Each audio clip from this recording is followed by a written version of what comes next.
This is Emory University Hospital, and this is where that first patient with Ebola from Africa is going to be flown.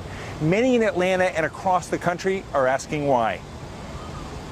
This morning, two American missionaries, Nancy Writebol and Dr. Brantly, fighting for their lives, are being flown from Africa back to the United States. ABC News has learned they'll be flown one at a time on a special jet with an isolation pod like this, an airtight tent, and at least one will be heading to Atlanta, to Emory University Hospital. It's very difficult right now for the doctor.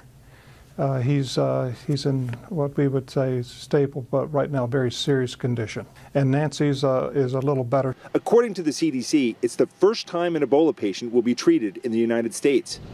Emory, located only a few minutes from the CDC, contains an isolation unit, one of 4 in the United States, which can treat patients who are exposed to certain infectious diseases. The hospital saying overnight, its staff are highly trained to treat and care for this type of patient. We know how to stop Ebola.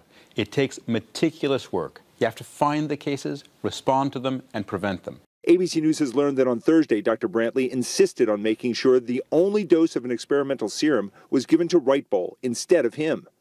Brantly's wife saying overnight, "I remain hopeful and believing that Kent will be healed from this dreadful disease." And Rich, you're at Emory Hospital right now. The patients heading there, I imagine they are on edge at that hospital. Well, I imagine some are, George, but when I worked at the CDC up the street, sometimes our investigators would be exposed to something dangerous in the field. This is where we would send those people. The last time, back during the big SARS outbreak, one of our investigators got sick in Hong Kong. He went here. They know what they're doing.